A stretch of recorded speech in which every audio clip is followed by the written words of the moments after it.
What's up guys, it's Fifa Gaming and welcome to the 4th episode of the West Ham United career mode. In this episode we are starting off with just a small game here away to Exeter in the EFL Cup. I thought I'd play this. I don't really like simming games, so I thought I'd play this, give a few boys a run out, give a few chances to a younger team, see how they do. This is the Exeter team. A few names that I recognise there. Ruben Reid is a player that I recognise, used to be a very good player for Plymouth, and Archibald Henneville is a very good centre-back, I know that as well. But we should comfortably get the win today. As you can see, very rotated side there.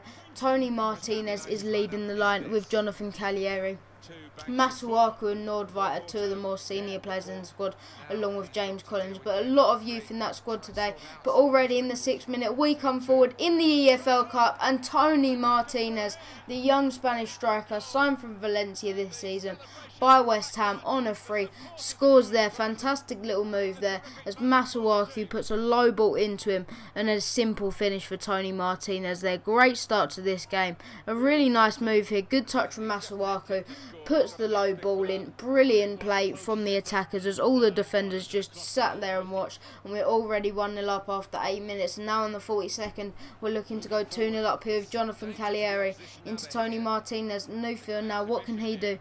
Newfield crosses it into the box, but Calieri misses the chance, and unfortunately it is still 1-0. But now Exeter come forward for the first real chance of the match, and they shoot from long range. And with the sliders on to make it a bit harder, the shooting is a lot better now for the opposition. So it was a very good shot there, and Darren Randolph making an unbelievable save, coming in for Adrian, doing a really good job there. But as you can see, that is how the game ended. A 1-0 win, not as convincing as I'd hoped, but it got the job done. It got us through to the second round of the EFL Cup. At least now that's over. We've given the youngsters a go. Now we can get into the game against Man City, get back into the Premier League and get into the real stuff. And as you can see, this is the game against Manchester City away at the Etihad Stadium. A huge game after that disappointing loss against Bournemouth in the last episode. A very, very poor loss there, but we need to bounce back from that here. As you can see, City have got the usual strong side, that out Aguero and Iheanacho up front. De Bruyne and David Silva are both actually on the bench, which surprised me, but hopefully Aguero won't cause us too many problems in this game, despite his incredible form in real life, and I'm sure he's just as amazing in the game. But this is our team, the same team that we've been playing in the Premier League recently. But the first chance falls here in the 4th minute to that man, of course, Sergio Aguero. After just 5 minutes, bangs one in on his weaker foot outside the box. Absolutely fantastic finish from Sergio Aguero there, and we get a bad start. Really, it's a really bad start, whoever we're away against, even if it's Man City, and even if we're against Sergio Aguero, it's still a bad start to the game. Fantastic finish from Aguero though, poor defending, but Aguero's finish was absolutely exquisite, and we need to get back into this game now, but we're not going to do it this way. If City keep coming forward in the 18th minute, they come forward once again here. It's Sergio Aguero, and Mark Noble is a fraction of a second out of the tackle and misses it and gives away a penalty there. Just a fraction of a second before Mark Noble made contact with the ball. Aguero pushes the ball away, but Adrian trying to put him off here. Can he save it in front of all these City fans? Sergio Aguero steps up, and no, he can't. Puts it straight down the middle, and a terrible start to the game here. Already looking like it's going to be near impossible to come back and even get a point from this game, let alone win. The 3rd goal for Aguero in this Premier League season after just 20 minutes. City have scored another penalty, but just a minute later we're looking to get back into the match with Sofian Feghouli with a weak shot there, but it's crossed back into the danger area by the City defender, but nothing will come of it. Leroy Sané coming forward now. Can he make it even worse for us? And Raheem Sterling really should have punished us there. Adrian luckily makes a save. He's sort of looking around at his teammates like, what is going on here, boys? We're getting absolutely smashed by City, and it should be dead and buried here, as Sterling had that opportunity. But now just a few minutes later, surprise, surprise, City come forward once again, and this time it's Aguero's strike partner, Kelechi Iheanacho, the young talent from Nigeria, scores after 33 minutes, and the game is looking dead and buried now. It looks like there's no way back into it. Terrible performance from us so far. As you can see there, I went on all out attack. 60th minute, can we get a glimmer of hope back into the game? Yes, we can. We've still got a chance. We've still got a slight chance. Sam Byram had his shot saved there. Fell to Faguli, and a good sort of bicycle kick from Faguli. So there is a chance of us getting back into this game. We've got half an hour to score 2 goals. But remember, with Kelechi Iheanacho and Aguero up front, it's not going to be easy to not concede, especially when we're on all-out attack. But Sam Byram was unlucky not to score. But luckily it fell to Faguli with the rebound. And we do get back into this game, but very barely. As you can see, that's Faguli's first goal of the season. But we're coming forward once again, but City win the ball off us. It's De Bruyne now, and he finds a gap to Yaya Toure. No one was marking in there. Absolutely terrible defending, and once again, the game is dead and buried. Looks like we may have had a glimmer of hope. Not really, but any hope we have is crushed now. Yaya Toure puts it into the bottom right corner. Very disappointing there, and that's pretty much it now, boys, isn't it? We've lost the game. Let's just try and keep the numbers down now. And Yaya Toure is coming forward once again down the left here. What can he do with the ball? He puts it in to Sergio Aguero. That man has been such a pain today, along with his striking partner Iheanacho, and to be honest, every other member of the Manchester City team. It's just been such a hard game, and it's not gone well. Aguero gets his second goal of the game, either his second or his third goal of the game. That was the hat-trick. Gets his fourth goal of the Premier League season, and as you can see, it gets even worse. It's getting ridiculous now, boys. 6-1 after 83 minutes, an absolute joke. Sterling plays it into Fernandinho, and Fernandinho bangs it into the bottom corner. So this is just, it's just embarrassing. This really is embarrassing. Surely not 7-1 here. Surely we're not going to make it even worse. Thierry Ambrose puts it into Aguero. Aguero puts it into De Bruyne. And there's a surprise. 7-1. I mean, I know I've played poorly in this game, but what could I possibly do about that goal when Aguero is putting balls in like that and De Bruyne is finishing first time like that? Fantastic finish from De Bruyne to get his first goal of the Premier League season. But that's it, boys. A 7-1 loss to Manchester City. I don't believe that just happened. I really don't. It just... No words can describe what just happened there. As you can see, we're sitting 19th in the table after 3 games, which is well behind where we want us to be, and it's well behind where the board want us to be. The board want us to be top 4 this season, so we're nowhere near that. But that will come to the end of the senior part of the episode. We will now be going into the youth episode. We will have 2 games, one against Aston Villa and another one against Leeds. So yeah, that's the end of the senior part of the episode. Very, very disappointing, but hopefully the youth squad boys can do better.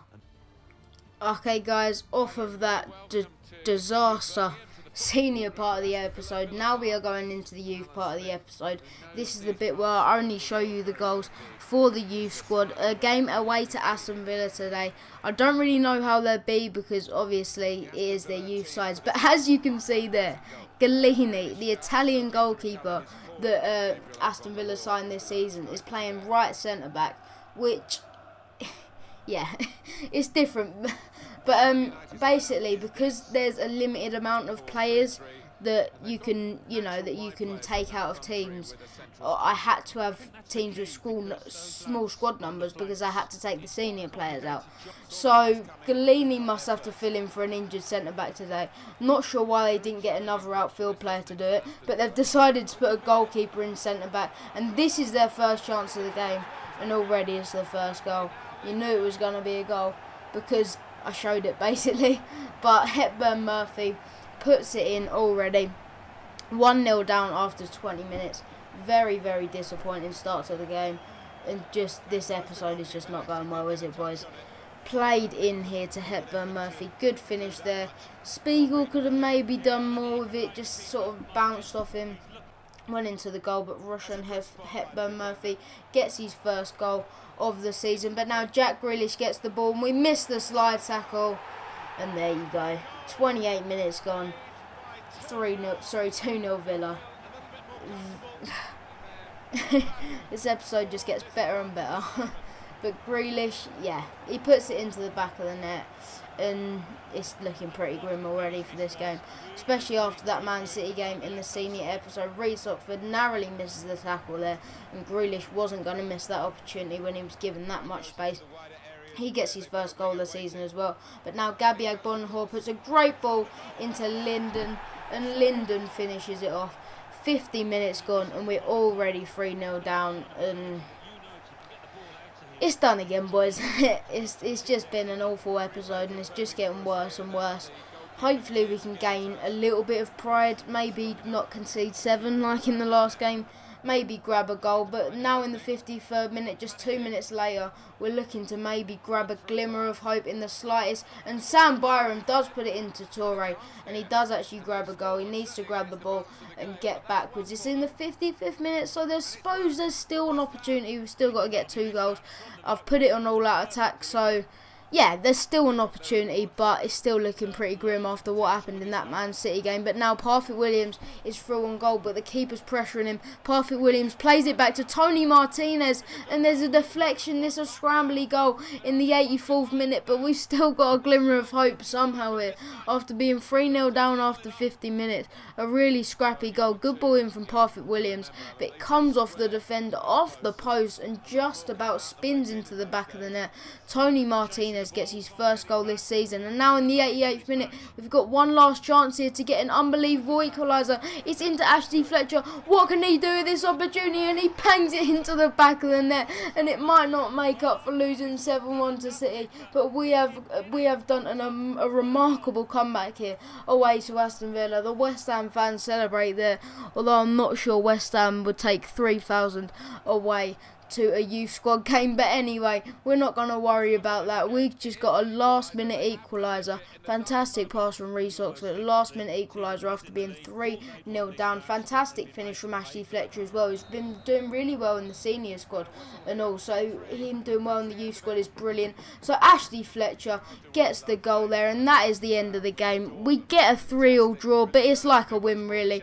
Takes us off the bottom of the table, which I think we were actually at the bottom after that Brentford game, so that's a big relief. But off that high in the last game, now we are going into the game at home to Leeds at the London Stadium.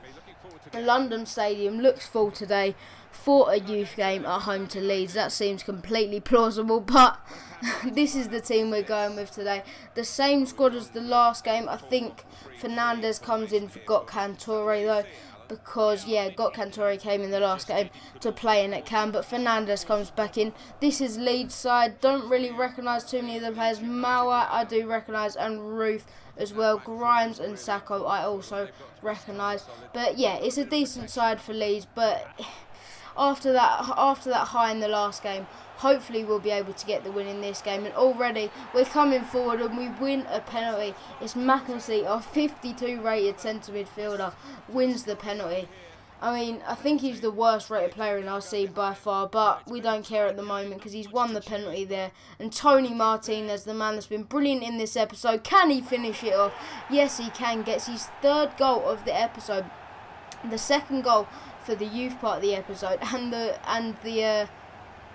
2nd goal for the youth part of the episode, and he got a goal in the senior part as well against Exeter, so he has had an unbelievable episode, gets his 2nd goal of the season. But as you can see, that is how it would end. A brilliant little win there against Leeds to boost the confidence and get us off that bottom of the table. We weren't actually bottom, but we were hanging around it, and we need to be getting promotion with the youth side this year. But that is the table. As you can see, we're sitting, where are we sitting? 12th there, which isn't amazing, but we're slowly going up the table, which is less than I can say. Sorry, it's a lot more than I can say for the senior team. It's not the case at all for the senior team. It's been an awful season so far for the senior team.